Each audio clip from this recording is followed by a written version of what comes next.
Initially, I knew that I wanted to go back to grad school, so I started researching, and I ended up choosing the K-State program just for a variety of reasons. One, it was online, which made it very flexible for me to still have a full-time career, but it also provided the opportunity to come on campus and network and engage with my peers and with the faculty here as well. And also just wanted to stick with a university that had a strong reputation and especially had deep roots in agriculture.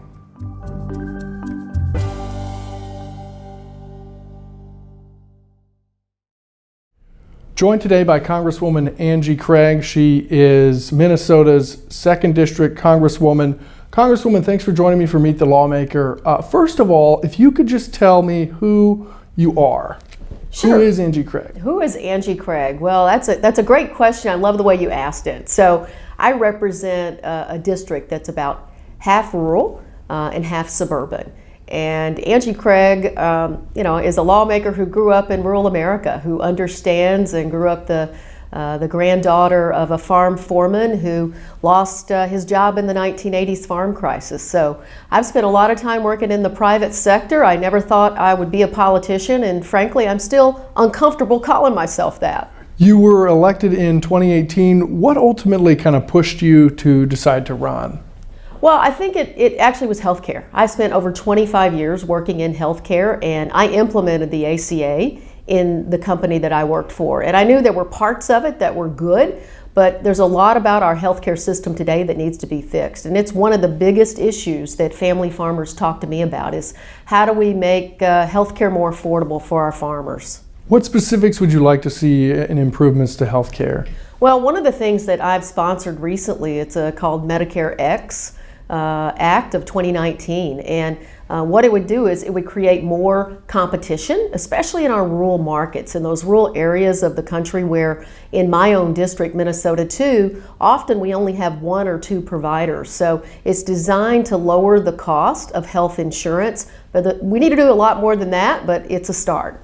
Congresswoman, can you tell me, for folks who don't know, the makeup of your district and kind of where it's located in the state of Minnesota? Sure, it's southeastern Minnesota. It's beautiful communities just south of St. Paul, but it runs right along the Mississippi River over there near Wisconsin. So, we've got a mix of suburban neighborhoods, exurban neighborhoods, and almost 4,400 farms in the congressional district. What type of agriculture is in the district? Sure. Well, over 50% of our farms our crops are actually corn and soybeans, but we've got cattle, we've got hogs, we've got turkey, and we've got a number of dairy farms. But unfortunately, the number of dairy farms has been shrinking over the last few years. And when you go back to the district and talk to these farmers, obviously trade tensions has been kind of a common problem for farmers as far as the tariffs go. What is their main concern right now? Well, at the end of the day, farmers need a fair price and they need markets. I spent over 20 years working in a business where we relied on exports, on markets outside this country, so I get it.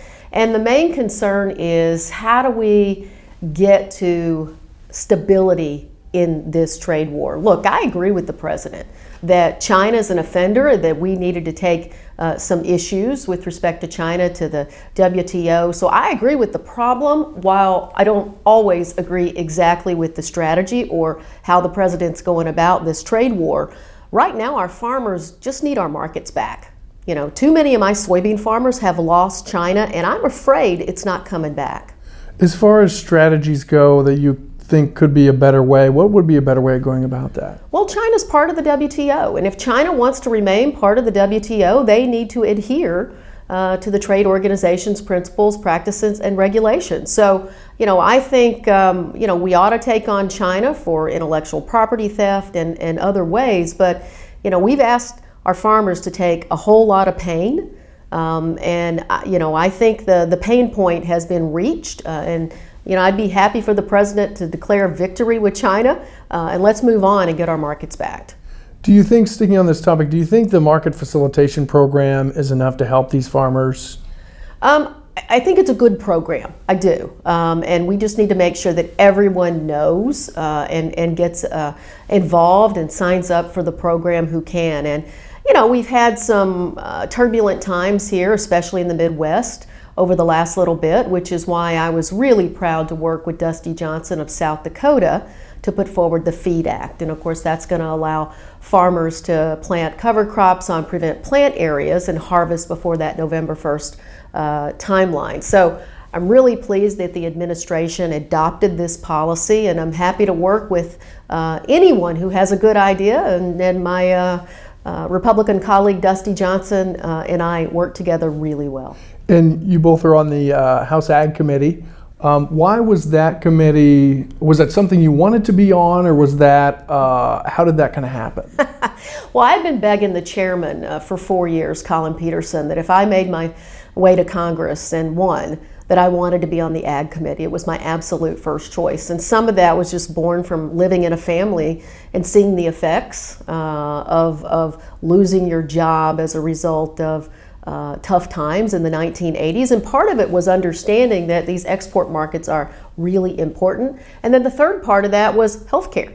And so bringing those three things together were really important to me. Colin Peterson has been a mentor to me. He's been terrific.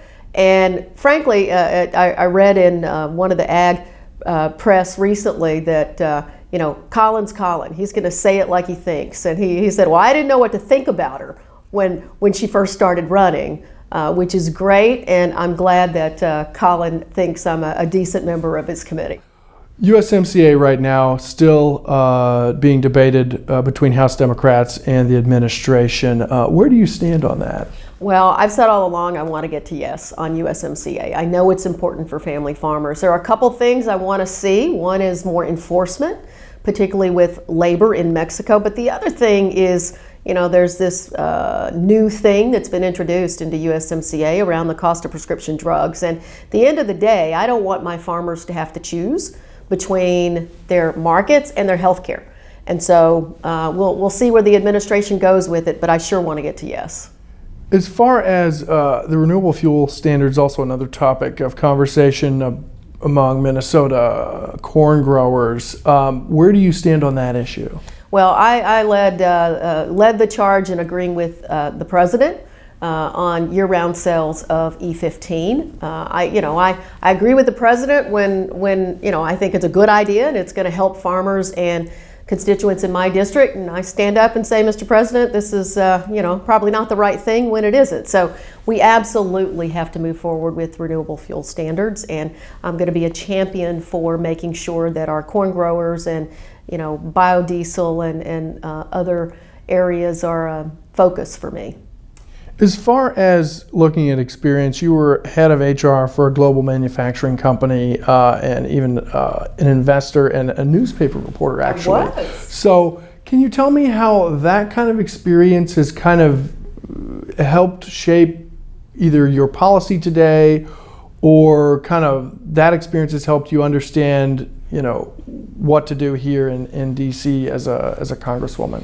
Yeah, it's interesting. I grew up in rural America. I worked at a newspaper right out of college, and I actually covered rural areas. So, in a car, driving around, just talking to folks. And one of the things I learned early on is that the most important thing you can do is to listen to other people. And I've spent a whole lot of time listening, having town halls, having open forums with our farmers to talk about Farm Bill implementation, to talk about, mental health in rural areas. How can we make, broadband and high-speed internet available to everybody so we can have that access to healthcare and education? And frankly, not only precision farming, but how can we rebuild rural America so that anybody can earn a good life where they want to live? And so where I grew up and my first job as a newspaper reporter, I've used it a lot just in terms of that experience in rural America. You mentioned rural broadband. Is that an issue in your district? It's a huge issue in my district. If I think about all of, especially the southern parts of my district who don't yet have access to high-speed internet, people could choose to live anywhere if they had access to high-speed internet, to start a business anywhere. We've got to start thinking of broadband as a utility that everyone has access to. And so that's why I've been a huge supporter of adding appropriations and the Connect program and all of these things that are really going to help rural America thrive. You mentioned earlier you saw Peterson as kind of a mentor. Do you have a role model in Congress or someone you kind of look up to, either him or someone else? Yeah, it's interesting because Sherry Bustos over in Illinois 17 has a very similar district to mine. And the other thing, the similarity is she worked in healthcare. I worked in healthcare and she was a newspaper reporter. So I spent time with Sherry in preparing to run for Congress. I've been on a hog farm with Sherry and just sort of spent a couple days in her district. And I really do look to her as a mentor with just the similarities of background and districts. And she, of course, is on the Ag Committee and has been such a great supporter of family farmers in this country. When you look at getting here to Congress, what has been your biggest surprise? Well, look, the partisanship is tough. It really is. I represent a swing district, one that, it's about half Dems, half Rs, and half independents. And so for me, it's about what's the right policy, what's the right position. It's not about what is the platform for which your party stands for. And so, just getting to know my Republican colleagues. They don't actually put you in the same room together very often here. So it takes a lot of work. And that's been the biggest surprise, is just how much work it takes if you're the kind of member who wants to work across the aisle and get this country back to functioning, like a group of functioning adults again.